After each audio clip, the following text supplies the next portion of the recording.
संघर्ष हीच जीवनाची खरी ओळख आहे.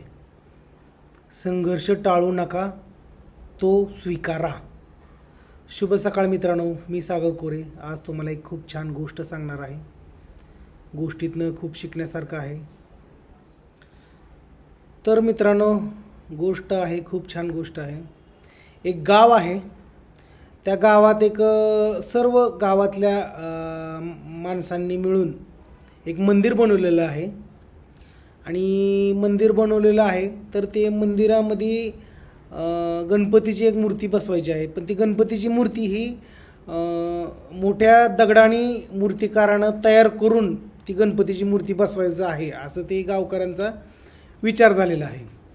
तर मग आता एक मंदिर तर तयार झालेलं आहे. त्यात गणपतीची गणपतीची मूर्ती बसवायची तर आहेच. मग एका मूर्तिकाराला बोलवलं की बाबा, गणपतीची मूर्ती तयार करायची आहे, मोठा दगड हा आता कुठे मिळेल काय. तर मूर्तिकारानं सांगितले आपल्याला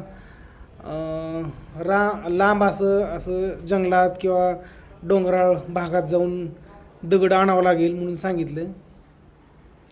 तर मग गावातल्या लोकांनी डोंगराळ भागात गेले आणि तिथून 2 दगड आणले मूर्ती बनवण्यासाठी. मग दगड एकच लागणार होता, पण तरी पण गावातल्या लोकांनी 2 दगड आणले. म्हणले मूर्तिकाराला कोणता दगड योग्य आहे मूर्ती बनवण्यासाठी, ते पण होईल म्हणून 2 दगड आणले. मग मूर्तिकाराला सांगितले की हे 2 दगड आणलेले आहेत आम्ही, मोठेलेट दगड आहेत. ह्या दगडांपासून तुम्ही एक छान गणपतीची मूर्ती बनवा, म्हणजे आमच्या मंदिरात ठेवता येईल. तर ठीक आहे म्हणला मूर्तिकार. म्हणला काही दिवस लागतील मूर्ती बनवायला, मूर्ती तयार झाली की तुम्हाला सांगतो. तर मूर्तिकाराने छणी हातोडा घेऊन दगडाला पारखायला सुरुवात केली. मग छणी हातोडा घेऊन एका दगडाची गणपतीची मूर्ती बनवायला चालू केलं.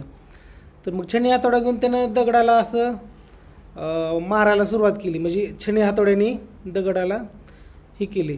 तर त्या दगडातनं एक आवाज आला की, मूर्तिकार दादा, मला खूप वेदना होऊ लागल्या आहेत. तुम्ही काय मला मूर्ती बनवण्यासाठी काय माझा काय ही करू नका, मला उपयोग करू नका. मला खूप वेदना होत आहेत, दर्द होत आहे, हिंदीमधनं सांगायचं असं. तर त्या दगडातनं आवाज आला.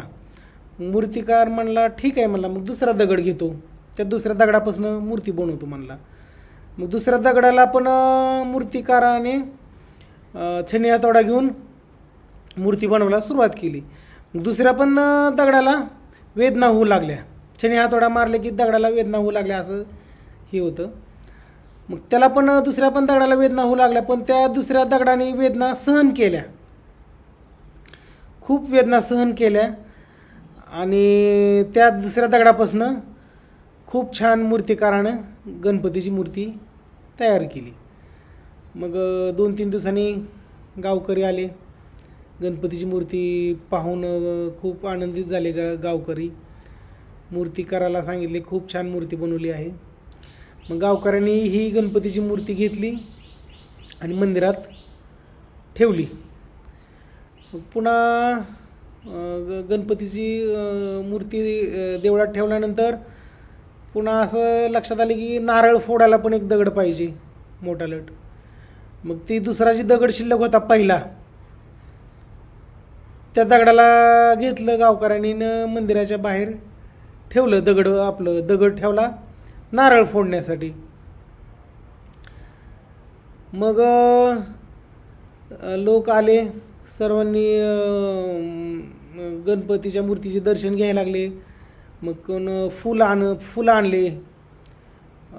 आणले, हार आणले, दही दूध अभिषेक घालायला सुरुवात झाली गणपतीच्या मूर्तीला. मग लोकांनी नारळ पण आणले होते. मग ते नारळ बाहेर ठेवलेलं त्या दगडावर लोक नारळ फोडवायला लागले. आणि नारळ फोडून पुन्हा आतमध्ये दह्या दुधाने गणपतीच्या मूर्तीचा अभिषेक होऊ लागला. फुलं पडू लागले गणपतीच्या मूर्तीवर. तर मित्रांनो, पुन्हा मग हे सगळं झाल्यावर संध्याकाळ झाली. मग दगड, बाहेरचा जो दगड होता नारळ फोडायचा तो दगड आतमधल्या गणपतीच्या मूर्तीला म्हणू लागला की बाबा तुझं किती नशीब आहे, तू गणपतीची मूर्ती बनवून किती तुझं चांगलं फायदा झाला, तुला दह्या दुधाने अभिषेक घालतात लोक, फुलं वाहतात, तुझा किती जय जयकार होऊ लागला आणि माझा नारळ फोडण्याचा उपयोग झाला.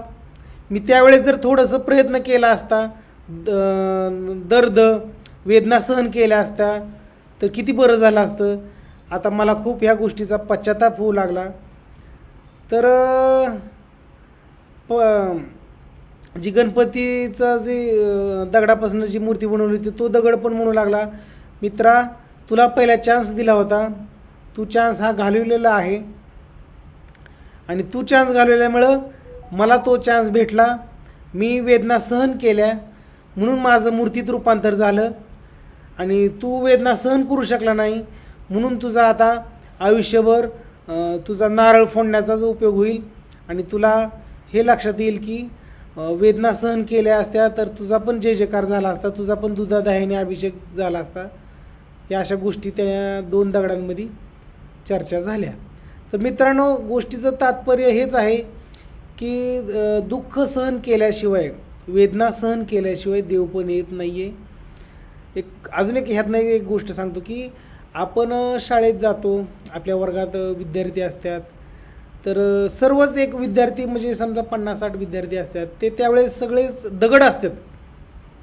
हे विद्यार्थी म्हणजे स्टार्टिंगला दगड असतात, त्याला शिक्षक येऊन घडवतात आणि जो दगड घडतो, वेदना सहन करतो, दुःख सहन करतो, तोच दगड पुन्हा मोठं झाल्यावर मोठ्या पदावर जाऊन डॉक्टर इंजिनियर होतो. आणि जो दगड वेदना सहन करून रडत बसतो तो दगड जीवनात नारळ फोडण्याच्या कामी येतो. म्हणजे एक अशी गोष्ट सांगायची आहे. तर गोष्टीतनं खूप शिकण्यासारखं आहे.